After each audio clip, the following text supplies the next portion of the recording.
He saw them. 2 7-year-old boys, his eyes staring back at him. Impossible. The woman holding their hands? The one he destroyed 8 years ago? She whispered, "I'm pregnant." He screamed, "Get rid of it! No children, ever!" She vanished that night. He thought she obeyed. He was wrong. She didn't terminate. She hid them, raised them alone. Built a life, protected them from him. Now she's back. Not crying, not begging. Shielding his own sons from their father. The most powerful crime lord in the city just realized. He's been empty for 8 years. His empire? Worthless. His throne? Hollow. Because the 2 boys with his face? Don't know he exists. Tonight, the man who controls everything can't control the only thing that matters. What happens when a king discovers his greatest mistake is still alive? The rain fell like a verdict. Cold. Final. Unforgiving. Dae-hyun stood at the edge of the warehouse district, his black coat soaking through, his expression unreadable. The city bent around him. Streets whispered his name in fear. Buildings cast shadows that belonged to him. 30 years old. King of an empire no one dared question. And yet tonight, he felt something he'd spent a decade burying. Unease. The deal was simple. A weapons trade on neutral ground. His men flanked him like silent sentries, their presence a promise of violence held in check. Across the lot, headlights cut through the rain. A black SUV. Dae-hyun's jaw tightened. The door opened, and the world stopped. She stepped out. Her. 8 years. 8 years since he'd seen that face. That walk. That fire in her eyes that once made him believe he could be something other than what he was. His breath caught, a crack in the armor he'd forged from ice and blood. Her name fell from his lips like a ghost. Amara. She didn't flinch, didn't smile, didn't collapse into the tears he remembered from the night she left. She stood there, rain dripping from her hair, her shoulders squared, her gaze steady, and then 2 small figures ran from behind the SUV. Boys, identical. 7 years old. His heart stopped. They had his eyes, his sharp jaw, his dark hair that fell just slightly over their foreheads. They were laughing, oblivious to the tension crackling in the air, holding action figures and racing toward Amara like she was the center of their universe. "Mom, look! I got the red one! No fair! I wanted red!" The words hit him like bullets. "Mom." Dae-hyun's hands curled into fists, his vision blurred. The rain, the cold, the armed men, everything faded. All he saw was them. His sons. The children he'd screamed at her to get rid of. The life he'd thrown away because he was too afraid to be weak. Amara bent down, her voice soft, her smile gentle as she spoke to the boys. "It's okay, babies. You can share." They hugged her, their small arms wrapping around her waist. And when she stood, her eyes found his. There was no accusation, no anger, just a quiet, devastating truth. She had protected them, raised them, loved them, alone. Dae-hyun took a step forward. His second-in-command, Jin, placed a hand on his arm. "Boss?" "Don't." Dae-hyun's voice was low, lethal. "Don't touch me." Jin backed off immediately. Amara didn't move. She didn't run. She stood there, rain soaking her jacket, her chin lifted, her eyes meeting his like she wasn't afraid of the most feared man in the city. Because she never had been. "Amara." His voice cracked. He hated it.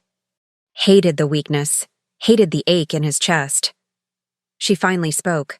Her voice was calm, strong. "They're mine, Dae-hyun, not yours." The words cut deeper than any blade.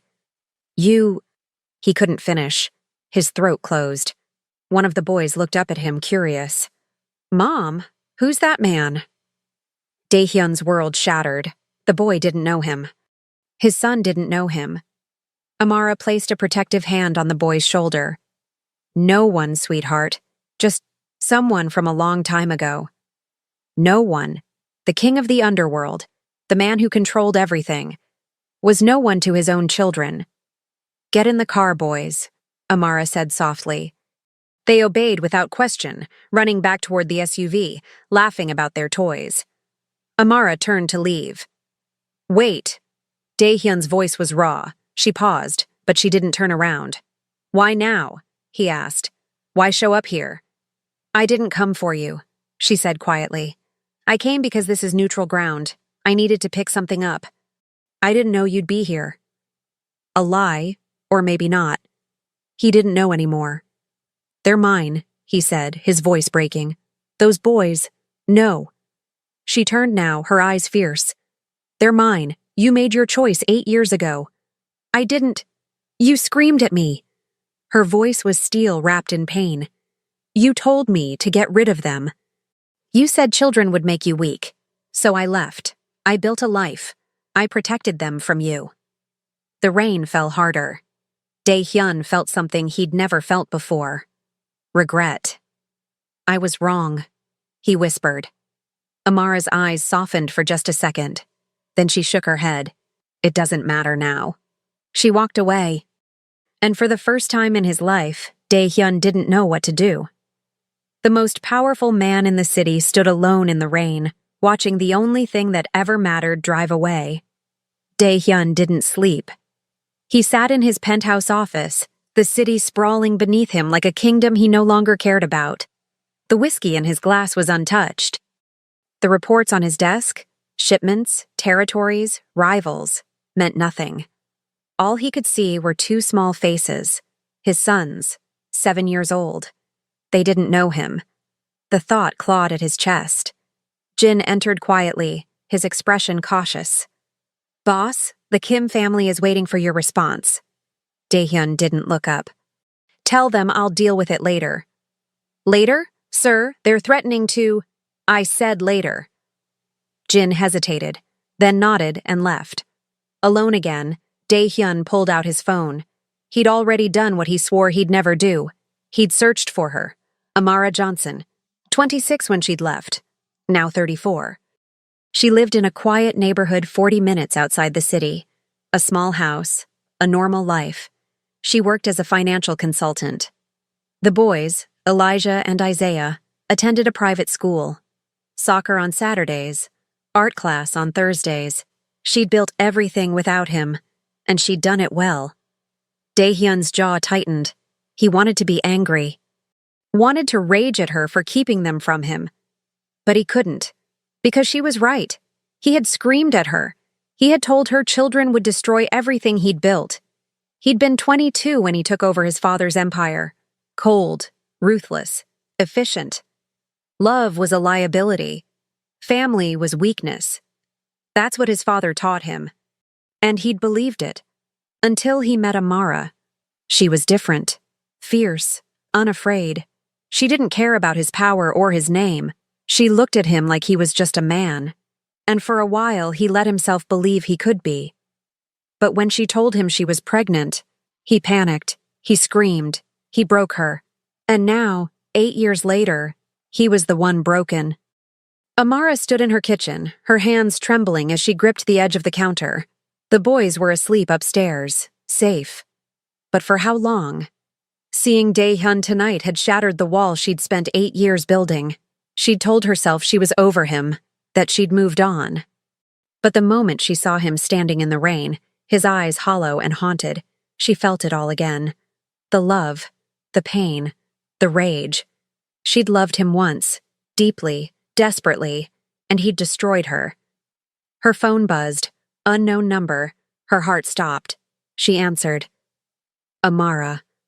His voice, low, broken. She closed her eyes. How did you get this number? I need to see them. No, please.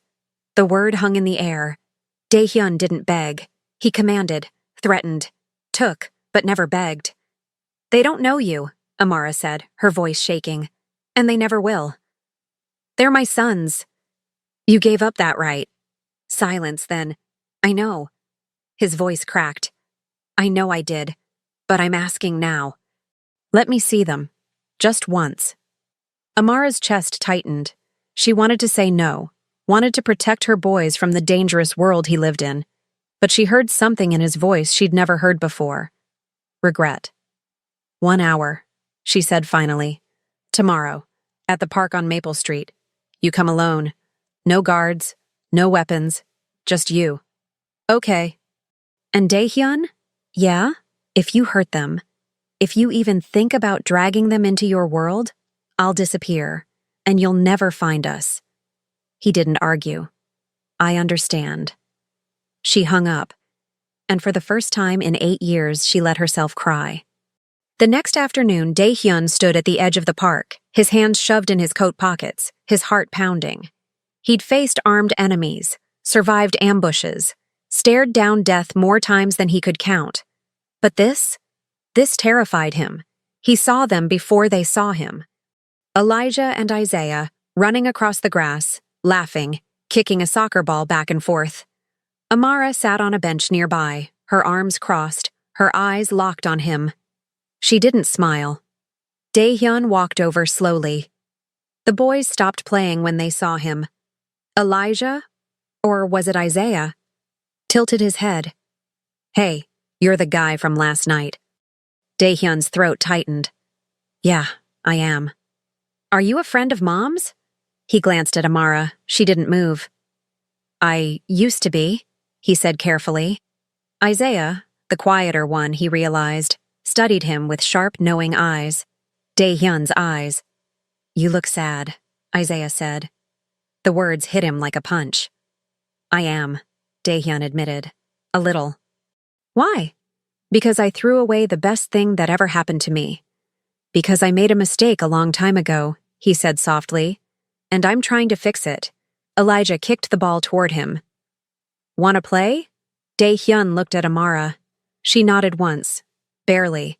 He picked up the ball, and for the first time in 8 years, Daehyun smiled. They played for an hour. Daehyun, the feared crime lord who commanded armies, ran across the grass like a child, laughing as Elijah scored a goal past him. Isaiah watched from the side, quieter, more cautious. But even he smiled. Amara sat on the bench, her arms still crossed, her heart breaking and healing at the same time. She'd imagined this moment 1,000 times, Daehyun meeting his sons. But she'd never imagined it would hurt this much, because watching him with them, seeing the way he looked at them, the way his entire face softened, she realized something terrifying. He wasn't pretending. He wasn't here to control them or claim them like possessions. He was here because he wanted to be. And that made everything worse, because she couldn't let him in, not into their lives, not into her heart, not again. When the hour was up, Daehyun crouched down in front of the boys. I have to go, he said quietly. Elijah pouted. Already? Yeah. But maybe I'll see you again soon? He looked at Amara. She didn't answer. Isaiah stepped forward. What's your name? Daehyun's breath caught. Daehyun. That's a cool name, Isaiah said. Then quieter. Do you have kids? The question shattered him. No, Daehyun whispered. I don't. Liar, his heart screamed. Isaiah nodded. Okay, bye, Daehyun. The boys ran back toward Amara. Daehyun stood, his chest tight, his eyes burning. Amara walked over, her expression unreadable. Thank you, he said. Don't thank me, she replied. This doesn't change anything. Amara, you have your world, Daehyun. I have mine. They don't mix. What if I left it? The words came out before he could stop them. She froze. What? The life? The empire? What if I walked away? Amara stared at him, her eyes wide. Then she shook her head. You can't. Why not? Because it's who you are. Her voice broke. You are that world. You always have been. I was wrong. It's too late. Is it? Silence. Amara's eyes filled with tears. I can't do this again, Daehyun. I can't let you in just to lose you. You won't lose me. Yes, I will. A tear slid down her cheek.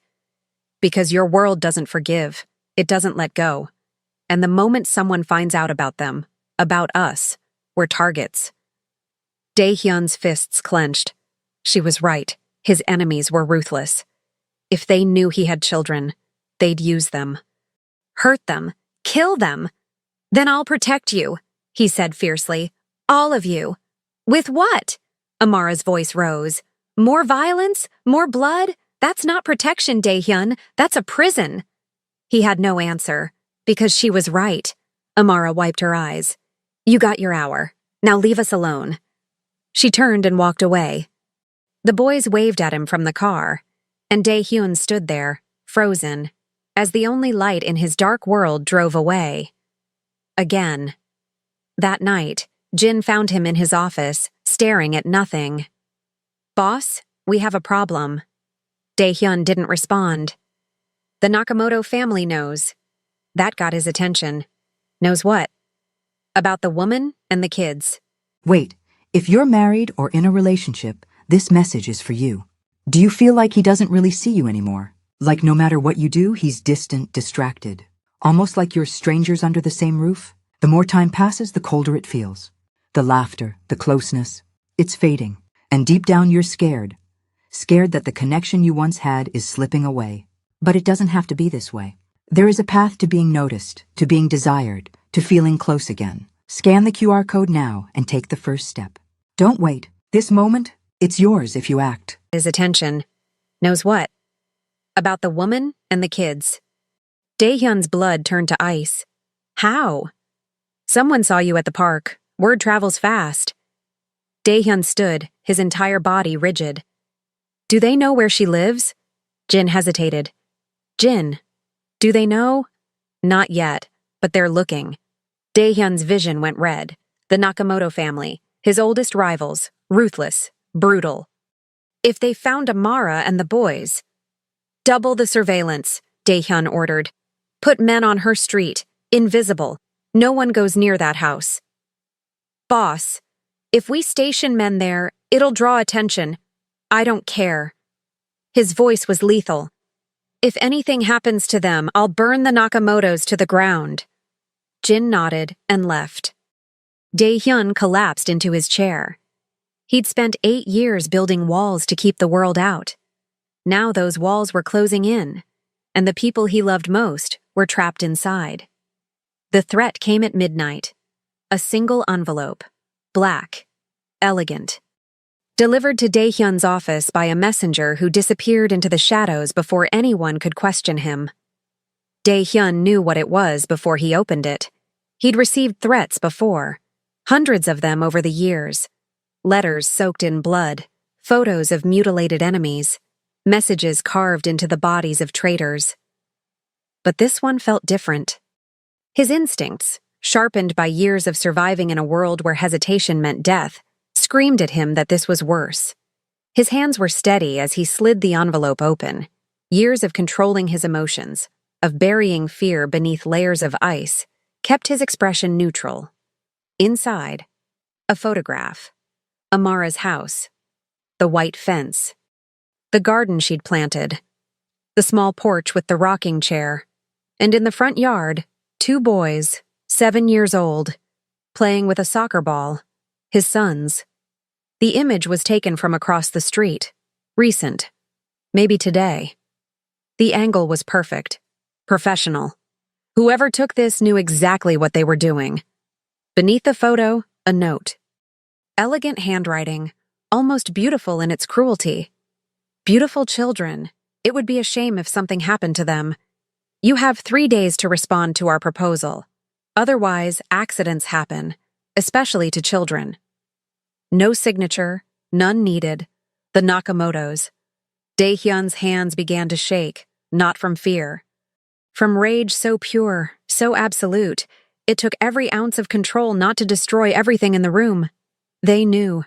They knew about Amara, about the boys, and they were threatening them, threatening to hurt the only things in this world that mattered. Jin stood across the desk, his face pale, his jaw tight. He'd read the note before bringing it to Dae-hyun. Boss, Jin said carefully, his voice low. We need to move them, tonight.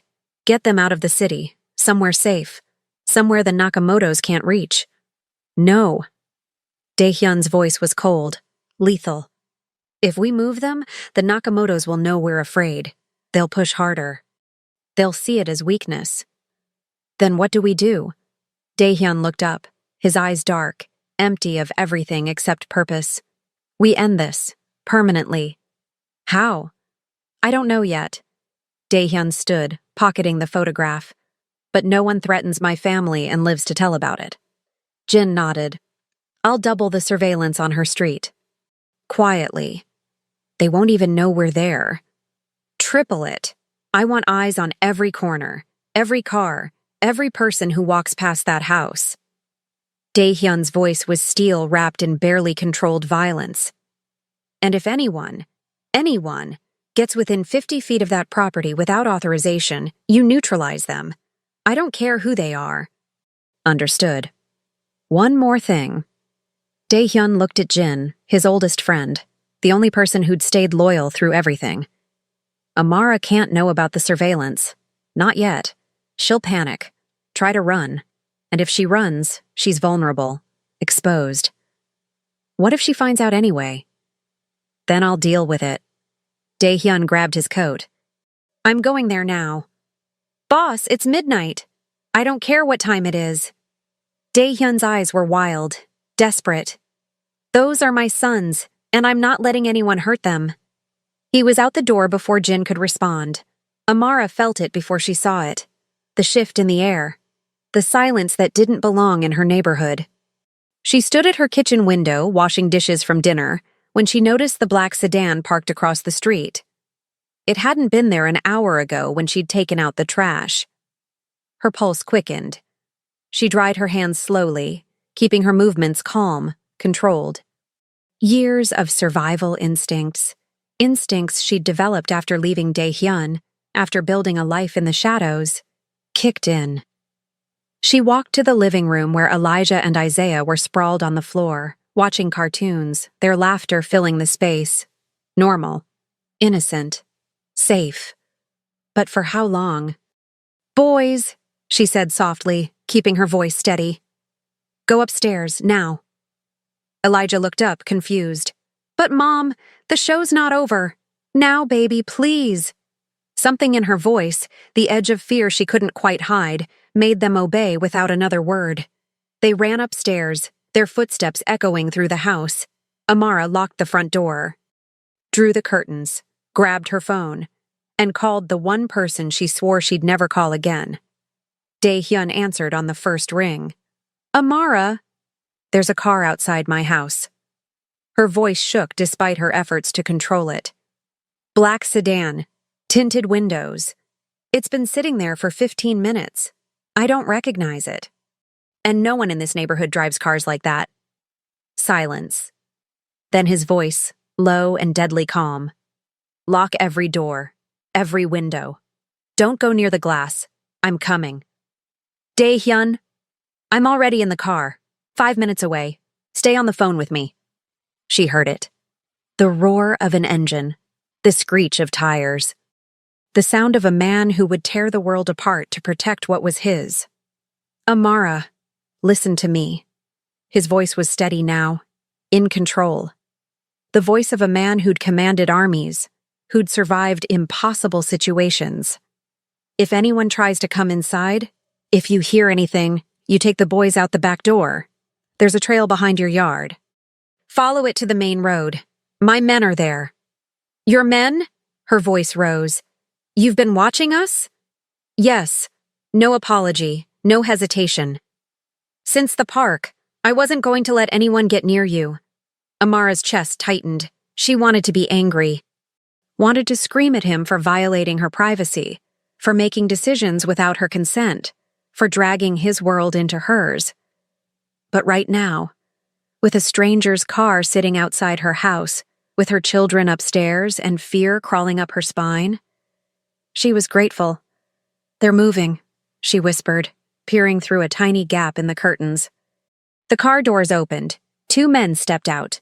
Dark suits, expensive. Their movements precise, controlled, professional. Amara's breath caught. Daehyun, I see them. His voice turned lethal. My men are tracking them through cameras. Stay inside. Don't open the door for anyone. Not police, not neighbors, no one.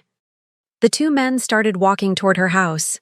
Slow, deliberate, like they had all the time in the world. Like they knew she was watching. Like they wanted her to be afraid. Amara backed away from the window, her phone pressed to her ear, her heart slamming against her ribs. Upstairs, she heard one of the boys call out, "Mom, what's wrong?" "Stay in your room," she called back, trying to keep her voice steady. "Everything's fine." It wasn't fine. Nothing was fine. The men were halfway up her walkway now. She could see their faces in the streetlight. Cold, empty. Professional killers wearing expensive suits. And then, headlights flooded the street. 3 black SUVs screeched to a halt, blocking the sedan, surrounding it. Dae-hyun's men poured out. 8 of them. Maybe 10. Silent. Efficient. Weapons concealed but presence unmistakable. The 2 men froze mid-step. And then Dae-hyun stepped out of the lead vehicle. He didn't run, didn't shout. He walked, slow, controlled. A predator closing in on prey. Even from inside the house, Amara could feel the danger radiating from him. This was the man she'd fallen in love with. The man who controlled the city through fear and respect. The man who'd destroyed anyone who challenged him. Dae-hyun stopped in front of the 2 men. He said something she couldn't hear. One of the men reached for his jacket. Dae-hyun moved faster. He grabbed the man's wrist, twisted, and dropped him to the ground in seconds. No weapons, no violence, just pure, controlled force. The second man raised his hands in surrender. Dae-hyun leaned down, his face inches from the first man's, and spoke. Whatever he said made the man go pale. Made him nod frantically. Made him look terrified. Then Dae-hyun stood, brushed off his coat like nothing had happened, and walked toward Amara's house. She opened the door before he could knock. Their eyes met. His were dark, haunted, furious, but also relieved. "Are you okay?" he asked, his voice rough. She nodded, unable to speak. He stepped inside, his presence filling the small entryway. The house that had always felt spacious suddenly felt tiny with him in it. "The boys?" "Upstairs. Safe." He exhaled, his shoulders dropping slightly. For a moment, they just stood there. Then Amara's voice broke. "This is your world, Dae-hyun. This is what I was trying to protect them from. Men with guns, threats in the middle of the night, living in fear. I know." His jaw tightened. "And I'm going to fix it." "How? How do you fix this?" He looked at her, his eyes burning with something she hadn't seen in 8 years. Determination. "By ending it. All of it." "What does that mean?" "It means I'm walking away. From the empire. From the life. From everything." Amara stared at him, speechless. "You can't. They won't let you." "They don't have a choice." His voice was steel. "I'm done. I'm out. And anyone who has a problem with that will deal with me." "Dae-hyun, I mean it, Amara." He stepped closer. "I spent 8 years building something that means nothing. And in one day, one moment of seeing you with them, I realized I'd thrown away everything that mattered. I'm not making that mistake again." She wanted to believe him. God, she wanted to believe him. But she'd heard promises before. Seen him choose power over love. "What about the Nakamotos?" "I'm meeting with their head tomorrow. I'm going to offer him a deal." "What kind of deal?" "Whatever it takes to keep you safe." He looked toward the stairs where the boys were hidden. "Whatever it takes to keep them safe." Tears filled Amara's eyes. "And if they say no?" His expression darkened. "Then I'll make them regret it." She knew what that meant. Knew the violence he was capable of. But right now, with her children upstairs and danger outside her door, she couldn't bring herself to care. "Stay tonight," she whispered. "Please." He nodded. "I'm not going anywhere." They sat in her living room, the house quiet except for the distant sound of the boys whispering upstairs. Dae-hyun's men had cleared the street. The sedan was gone. The two men, whoever they were, had been dealt with. But the threat remained. "How long have you been watching us?" Amara asked. "Since the park." "That was 2 weeks ago." "I know." "Why didn't you tell me?" "Because you would have told me to stop." He looked at her. "And I couldn't. Not when I knew they were out there. Not when I knew what they'd do if they found you." "Who are they? The Nakamotos?" "My oldest rivals. Ruthless. Brutal. They've been trying to take my territory for years. And now they know about us." "Yes." "Because of you." He flinched. "Yes." Amara closed her eyes. "I built a life here, Dae-hyun. A normal life. The boys go to school, they play soccer, they have friends. They don't know about your world. And I wanted to keep it that way." "I know. But now they're in danger because of you." "I know." His voice cracked. "And I'm sorry. God, Amara, I'm so sorry." She looked at him, really looked at him, saw the guilt, the fear, the desperation. This wasn't the cold, calculating crime lord she'd left 8 years ago. This was a man who just realized what he stood to lose.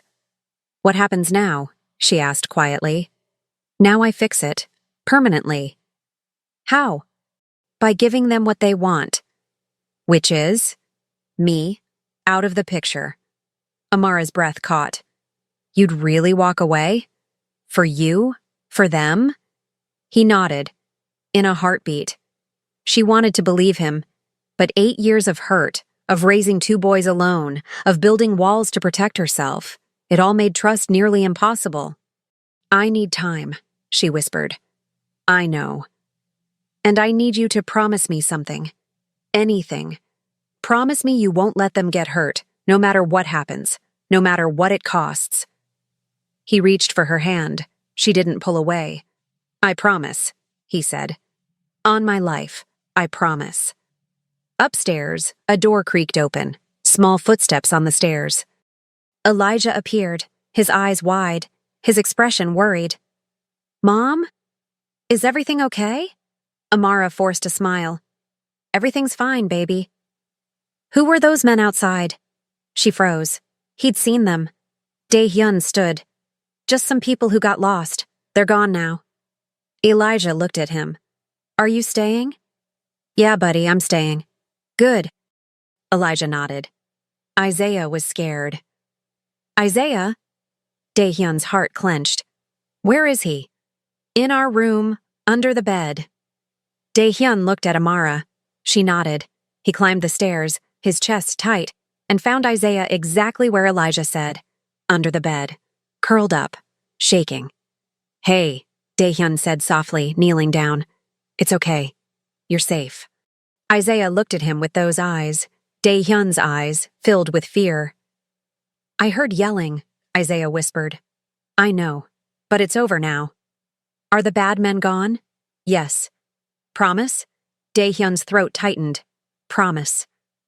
Isaiah crawled out slowly, and then, without warning, he wrapped his arms around Dae-hyun's neck. The boy was shaking, crying, terrified. And Dae-hyun held him, held his son, and made a silent vow. No one would ever scare this child again.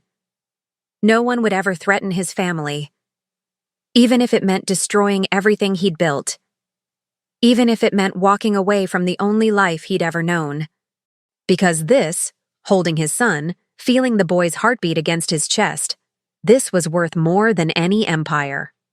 The meeting was set for dawn. Dae-hyun stood in his penthouse, staring at the city that had once been his kingdom. Every building, every street, every shadow held a memory. Deals made, enemies destroyed, power consolidated. For 15 years he'd ruled this place with an iron fist, and now he was about to give it all away. He didn't sleep, couldn't.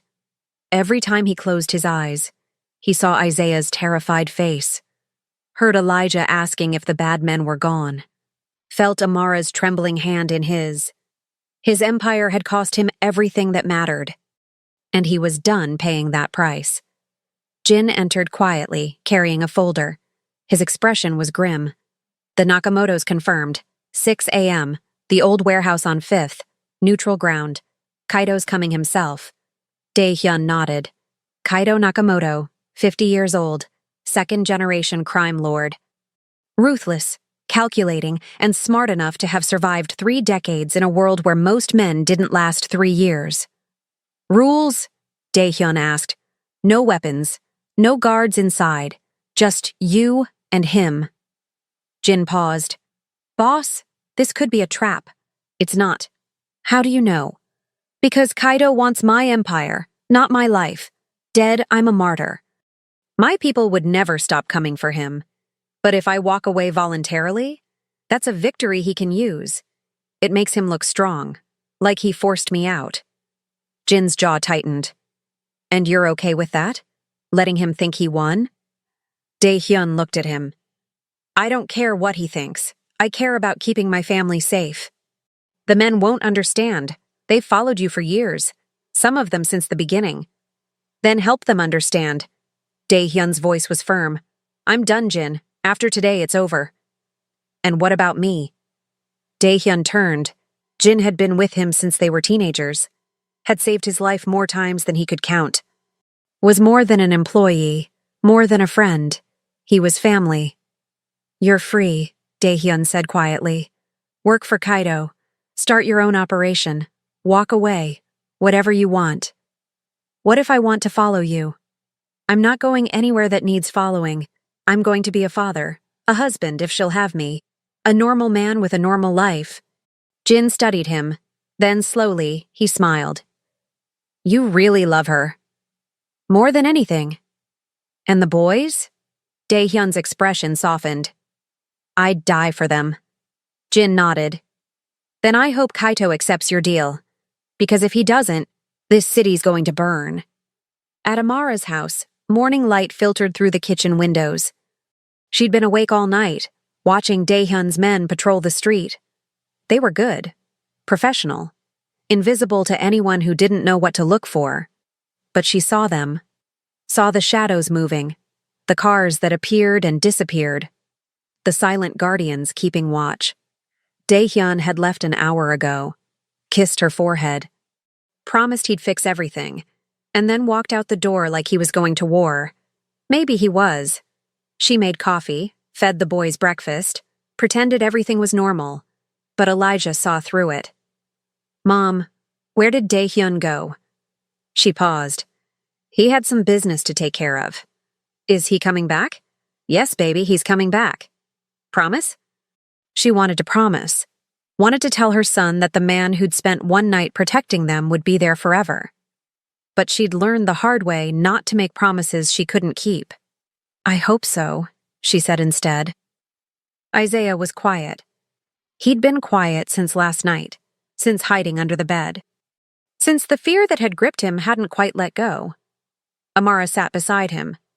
You okay, sweetheart? He nodded, but his eyes told a different story. You were scared last night, she said gently. Another nod. Me too. Isaiah looked up, surprised. You were? Of course. When someone we love is in danger, it's okay to be scared. But Dae-hyun wasn't scared. I think he was. He just didn't show it. That's what grown-ups do sometimes. We hide our fear so the people we love don't have to feel it. Isaiah thought about that. Is Dae-hyun in danger now? Amara's heart clenched. I don't know, baby. I don't want him to get hurt. Me neither. Do you love him? The question hit her like a physical blow. Did she? After everything? After 8 years of anger and hurt and building walls so high she thought nothing could breach them? Yes, she whispered. I do. Isaiah hugged her. And Amara held him, praying that the man she loved would come back alive. The warehouse was exactly as Dae-hyun remembered. Empty. Cold. Echoing. This was where he'd made his first major deal 15 years ago, where he'd proven himself to the old guard, where he'd become someone to fear. Now it would be where he walked away from it all. Kaido was already there, standing in the center of the space, his hands in his pockets, his expression unreadable. He was alone, as promised. No guards, no weapons visible, just two men about to decide the future. Dae-hyun, Kaido said, his voice smooth. I have to admit, I didn't think you'd actually show. I keep my word. Yes, you always have. It's one of the things I've always respected about you. Kaido walked closer. So, you wanted to talk. I'm listening.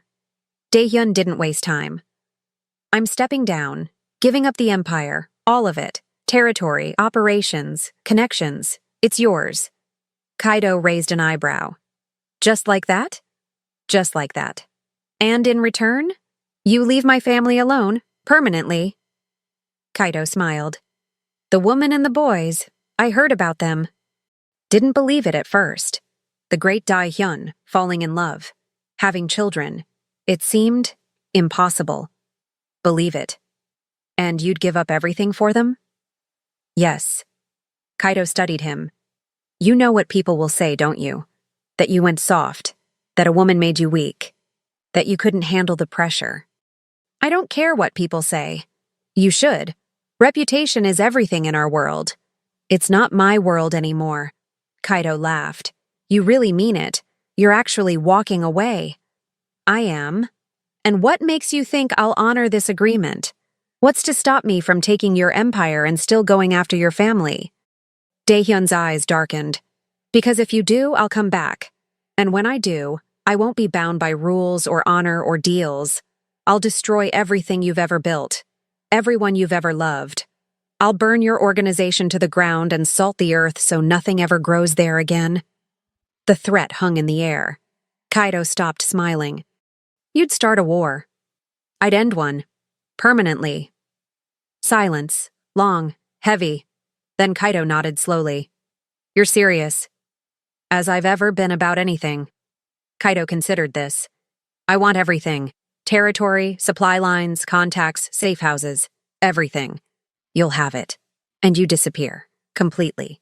No interference, no consulting. No helping your old lieutenants set up their own operations. Agreed. How long do you need? 1 week to transfer assets. 2 weeks to tie up loose ends. 1 week. Total. After that, if I see you involved in any operations, any deals, anything, the agreement is void. Dae-hyun nodded. 1 week. Kato extended his hand. Then we have a deal. Dae-hyun shook it. The handshake that ended his empire. The handshake that bought his family's safety. The handshake that changed everything. One more thing, Kaido said. I'm curious. What made you change? 8 years ago, you threw her away. Now you're giving up everything for her. What happened? Dae-hyun thought about Isaiah hiding under the bed, about Elijah asking if he was staying, about Amara's hand in his, trusting him despite everything. I realized I was building the wrong empire, he said quietly. Kaido smiled. Maybe you're not as stupid as I thought. Good luck, Dae-hyun. You're going to need it. Being normal is harder than being powerful. I'll take my chances. Dae-hyun walked out of the warehouse and didn't look back. By the time he reached Amara's house, it was mid-morning. The boys were at school. Amara was in the kitchen, her hands wrapped around a coffee mug, her eyes red from lack of sleep. She looked up when he entered. Is it done? It's done. And we're safe, all of us. Her eyes filled with tears. What did it cost you? Everything I don't need anymore. She stood, her hands shaking. Dae-hyun, I have 1 week to transfer everything. Then I'm out. Completely. No more empire, no more danger, just life. And you're okay with that? He walked to her, his hands cupping her face. Amara, I spent 15 years building something that couldn't love me back, that couldn't laugh with me, that couldn't give me sons who look at me like I'm their whole world. I don't want that anymore. I want this. I want you. I want them.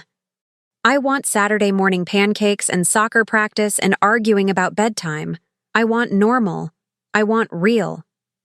She was crying now, full tears, 8 years of walls crumbling. What if you regret it? I won't. What if you miss it?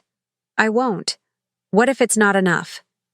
He kissed her, soft, deep, full of every promise he'd never made before. You're everything, he whispered against her lips. You always were. I was just too stupid to see it. She kissed him back, and for the first time in 8 years, she let herself believe. That night, when the boys came home from school, Dae-hyun told them.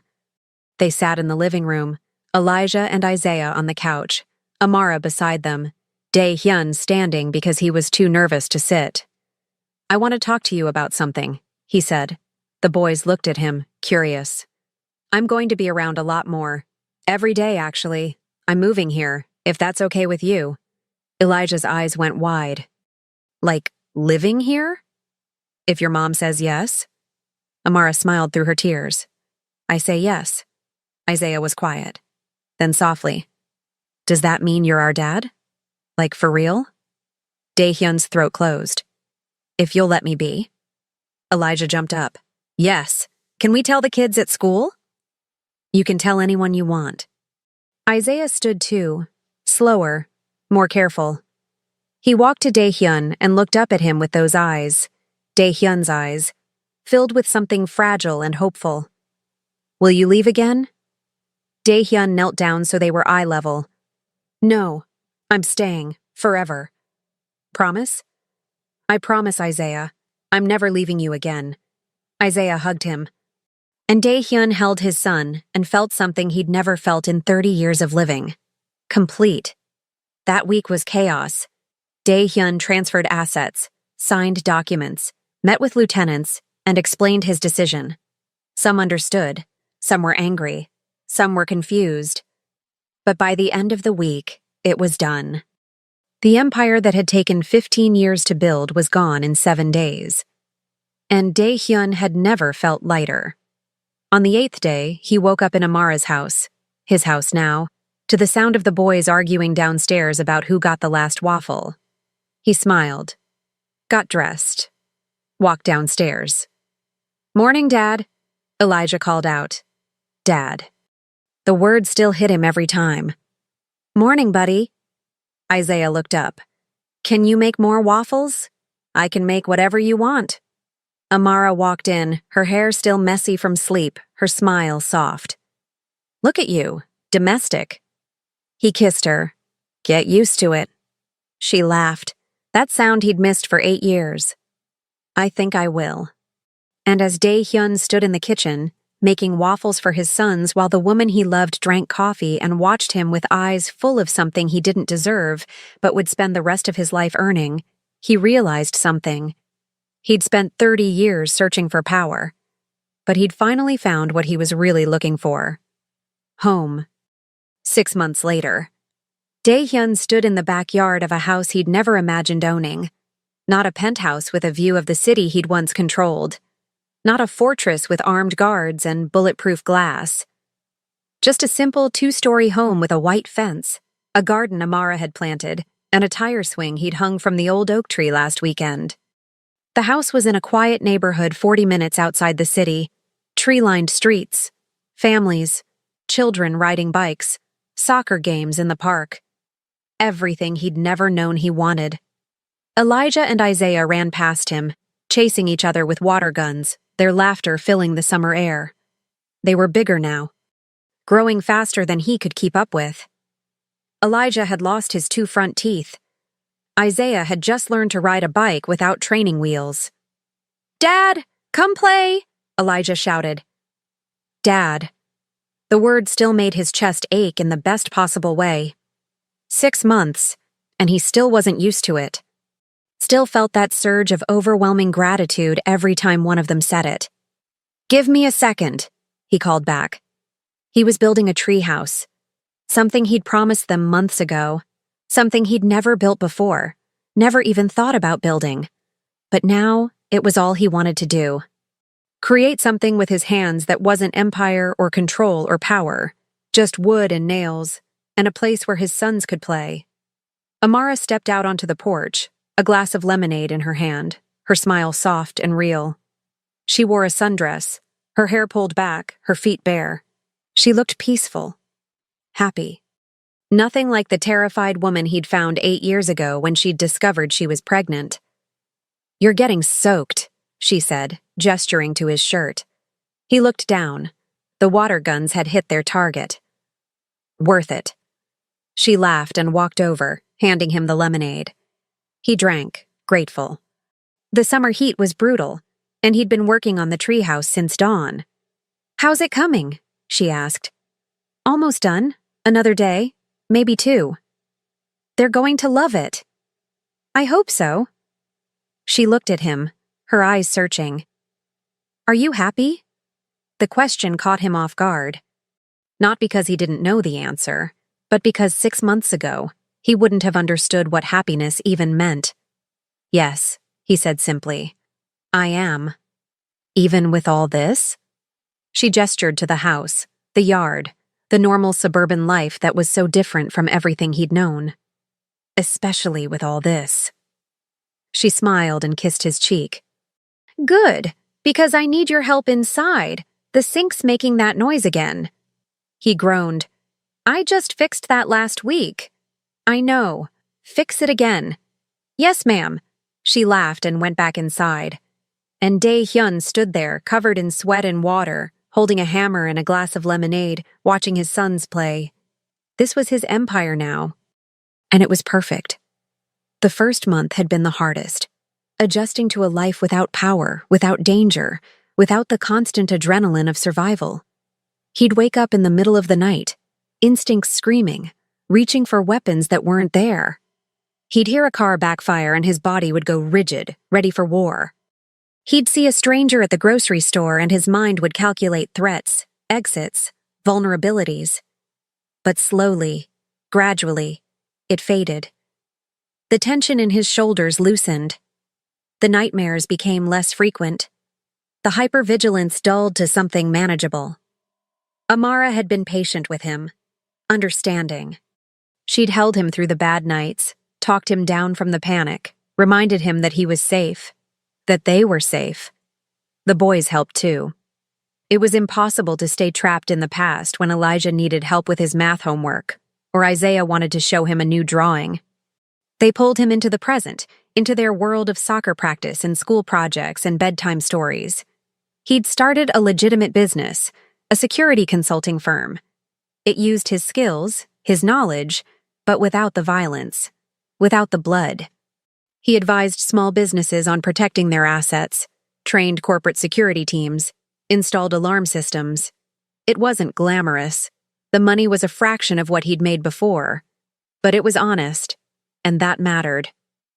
Amara had been surprised when the first paycheck came in. "You're really doing this," she'd said, staring at the bank statement. "Did you think I wouldn't?" "I don't know. Part of me thought you'd get bored, that you'd miss the excitement." "I don't miss it at all." "Not even a little?" He'd thought about it honestly. "Sometimes I miss the simplicity of it. Everything was clear. You had enemies and allies, threats and opportunities. There was no gray area. But this?" He gestured to the house, to their life. "This is harder. And better." She'd kissed him then, and he'd known he'd made the right choice. 3 months in, Isaiah had a nightmare. Dae-hyun heard him crying from down the hall and went to check on him. The boy was sitting up in bed, tears streaming down his face, his body shaking.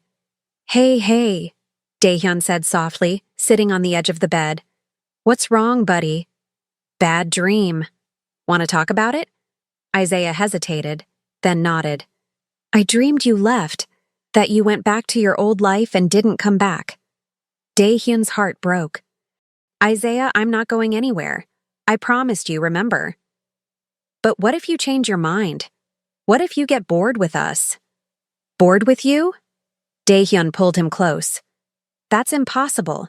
You're the best thing that ever happened to me. You and your brother and your mom.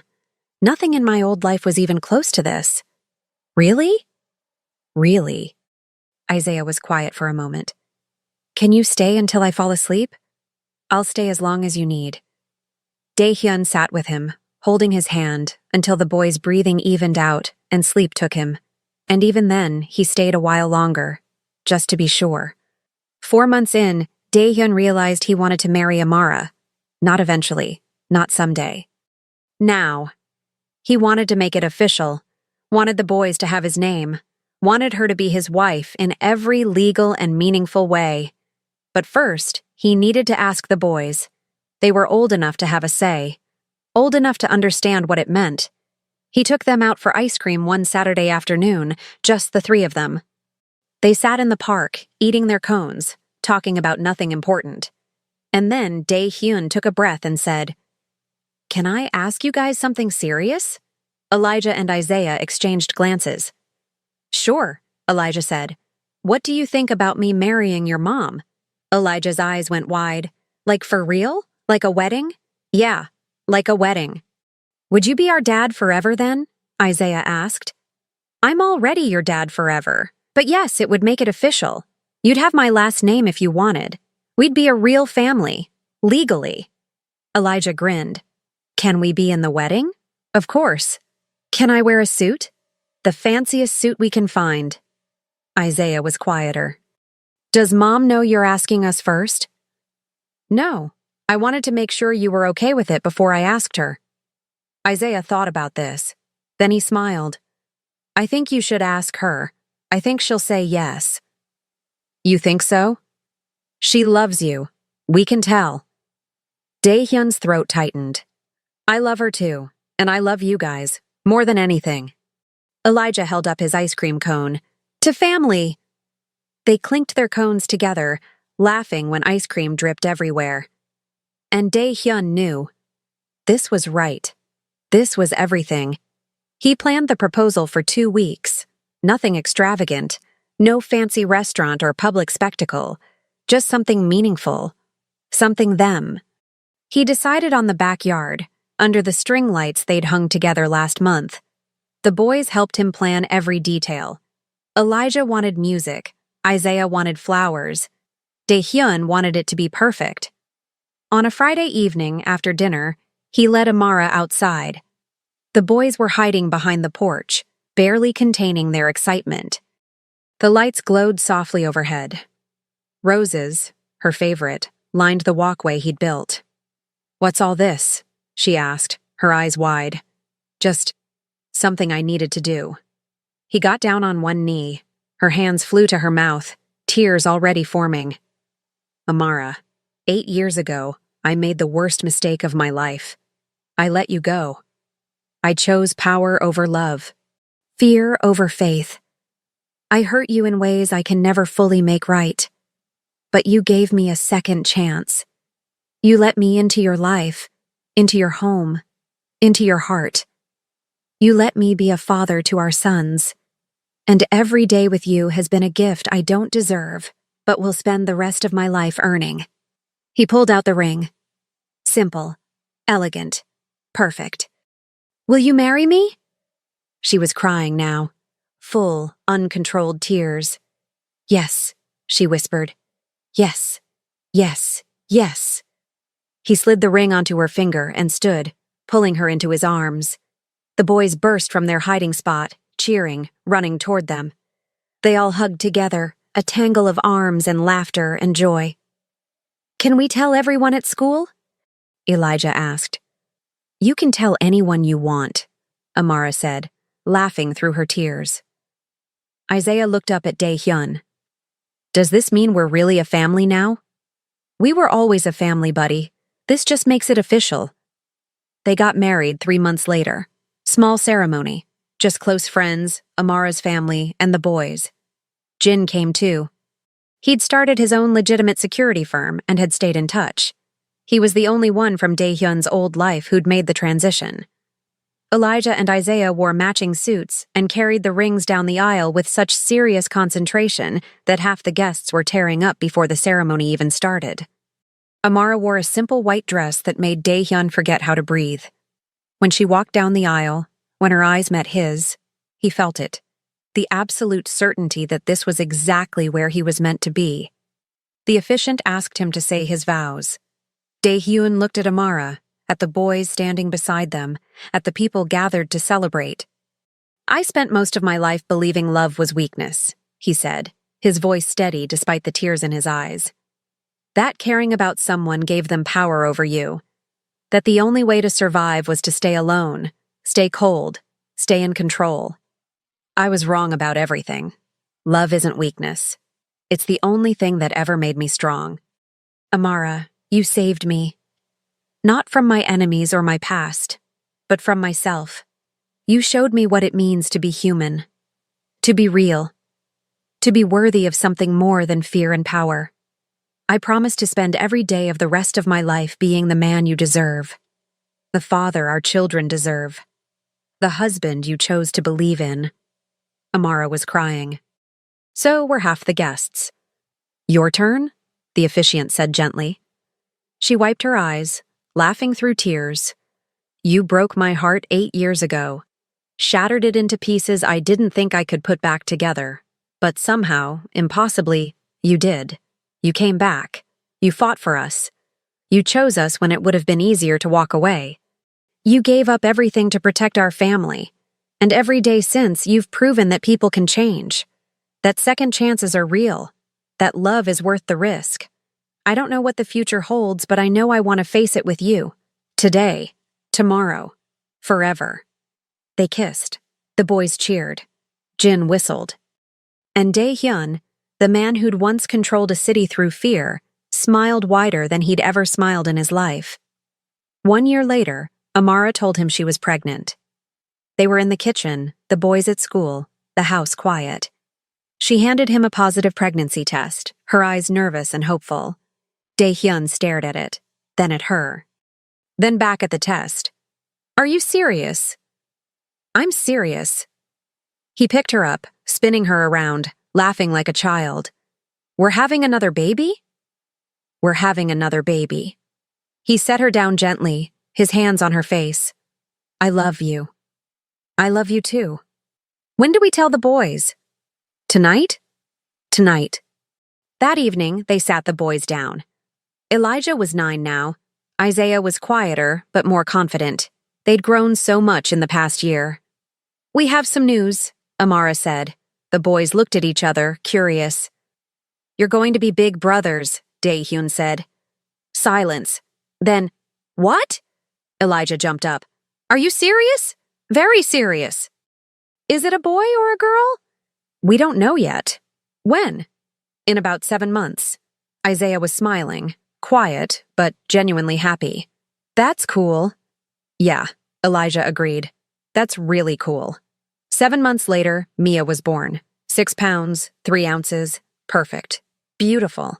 With Amara's smile and Dae-hyun's eyes. When the nurse placed her in his arms, Dae-hyun felt something click into place. Something he hadn't even known was missing. Hi, princess, he whispered. I'm your dad. She yawned, and he was completely, utterly hers. 3 years passed. Elijah and Isaiah were 12 now. Tall, smart, kind. They played soccer, did well in school, had friends. Normal kids with a past they didn't fully understand yet. Mia was 3, a whirlwind of energy and laughter and endless questions. One evening, while Dae-hyun was tucking Mia into bed, she looked up at him with sleepy eyes. Daddy? Yeah, princess? Do you love me? His heart melted. More than anything in the world. More than Elijah and Isaiah? I love you all the same. All my kids are my favorite. She smiled, satisfied, and fell asleep seconds later.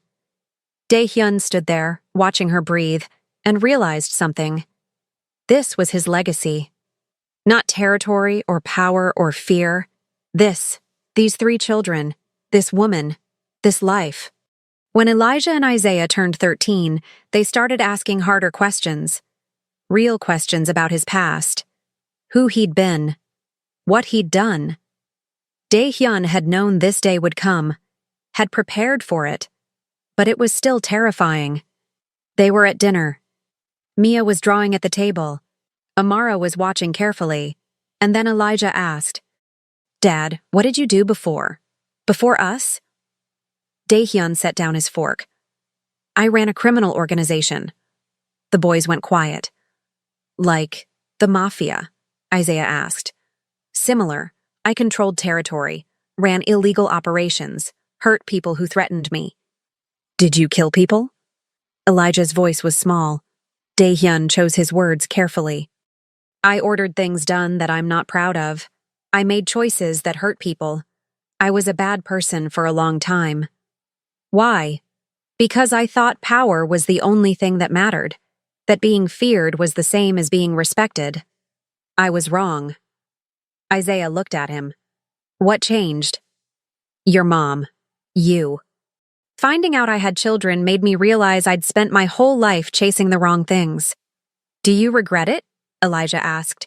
Giving it all up? Dae-hyun looked at his family, at Amara, at the boys, at Mia drawing with crayons, at the life they'd built. Not for a second, he said. Not even a little bit. Elijah nodded slowly. I think you're a good person now. I'm trying to be. I think you're doing a good job, Isaiah added quietly.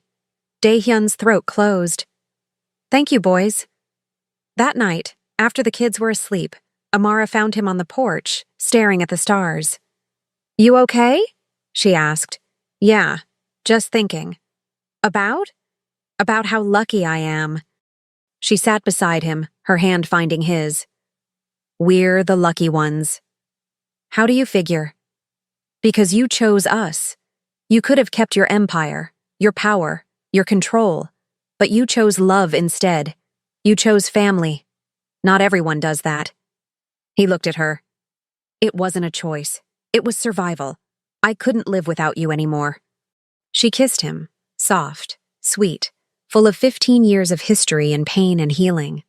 I'm proud of you, she whispered. For what? For becoming the man you were always meant to be. 5 years later, Dae-hyun stood in the backyard of their home, watching his family. Elijah and Isaiah were 18 now, graduating high school, college-bound. Men in their own right. Mia was 8, smart, funny, fearless. Amara stood beside him, her hair starting to gray, her smile still the same. Can you believe it's been 13 years? She asked. No, he admitted. Feels like yesterday. Any regrets? He looked at her, at the boys teaching Mia how to throw a football, at the life they'd built from ashes and second chances. Not a single one, he said. This is everything I never knew I needed. She leaned against him. I love you. I love you too. And as the sun set over their backyard, over their home, over their family, Dae-hyun realized something profound. He'd spent 30 years building an empire of fear, but the only empire worth having was this one, built on love, on trust, on the belief that people could change, that second chances were real. That family was the only power that mattered. He'd been a king once, feared by thousands, respected by none. Now he was just a man, a husband. Wait, before the video ends, listen. If you've ever felt invisible, unnoticed, like the person you love doesn't really see you, this is for you. You can feel that closeness again, that spark, that connection, the way it used to be. But you have to take the first step. Scan the QR code now. Don't wait. Your chance to be seen, to be noticed, to be wanted. It's right here, right now.